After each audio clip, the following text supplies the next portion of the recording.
Frigg, the Queen of Asgard. In the high halls of Asgard, where golden pillars caught the light of 1,000 suns and the roofs were shingled with spears, sat Frigg, wife of Odin Allfather and Queen of the Aesir. From her seat at Fensalar, the mist-wreathed palace of quiet waters, she watched the worlds as one might watch ripples spreading across a lake, knowing where they began, and where they must end. Frigg possessed a gift no other god dared to claim aloud: she knew the fate of all things. Unlike Odin, who sought knowledge with sacrifice and wandering, Frigg was born with sight that pierced time itself. Yet she spoke little of what she knew, for fate, once spoken, tightens like a knot. On this day, ravens cried uneasily above Fensalar.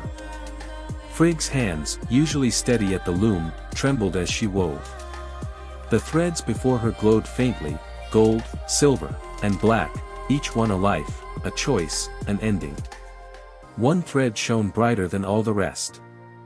Baldr, her son, the most beloved of all the gods. Frigg had foreseen many endings, the fall of kings, the burning of worlds, even Ragnarok itself. But none pierced her heart as sharply as the vision that now returned to her: Baldr lying still, his light extinguished, the halls of Asgard echoing with grief. That night, Baldr came to her, troubled by dreams. "Mother," he said, kneeling beside her, "each night I see darkness closing in. Spears strike me, fire consumes me, and the world mourns. What do these dreams mean?" Frigg drew him close, pressing her forehead to his shining hair. She could not tell him the truth. To do so would bind the fate she still hoped to unravel. "Dreams are whispers," she said gently. "Not all whispers speak truth." But after Baldr left, Frigg rose, wrapping herself in her falcon-feathered cloak. If fate could not be denied, perhaps it could be delayed. She traveled across the 9 worlds, swearing oaths from all things that they would never harm Baldr. Fire promised, water swore, stone bowed, metal bent, beasts and sickness alike vowed peace. Mountains rumbled their consent, even venomous serpents lowered their fangs. Yet Frigg, in her grief and haste, overlooked something small. The mistletoe. It is too young, she had thought. Too weak to matter. Time passed, and the gods rejoiced in Baldr's seeming invincibility.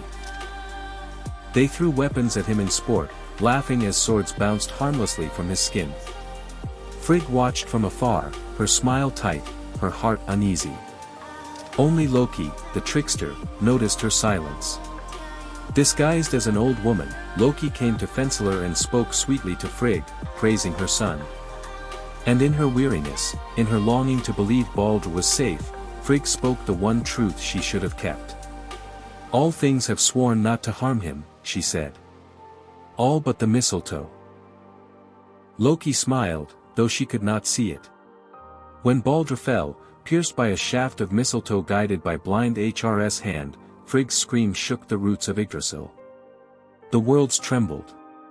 The loom in Fensalar shattered, threads snapping like screams. But Frigg did not collapse into despair. She rose.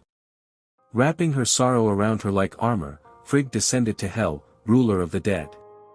She pleaded not as a queen, but as a mother. Her words carried the weight of love itself, and Hel agreed. "If all things weep for Baldr, he may return." Frigg sent messengers across every realm. Gods, giants, men, beasts, stones, and trees wept. The earth itself wept. All but one. A giantess, Loki in disguise, refused. And so Baldr remained in the realm of the dead. Frigg returned to Fensalar alone. From that day forward, she wore her wisdom like mourning cloth. She knew now that fate could bend, but never break. She remained at her loom, weaving not to change destiny, but to prepare the worlds to endure it. When Ragnarok comes, when wolves devour the sun and gods fall in fire, Frigg will not be surprised. She will already be standing, steady and silent, guiding what survivors remain. For Frigg is not merely the goddess of motherhood. She is the keeper of endurance. And though she cannot save all she loves, she ensures that love itself survives the end of the world.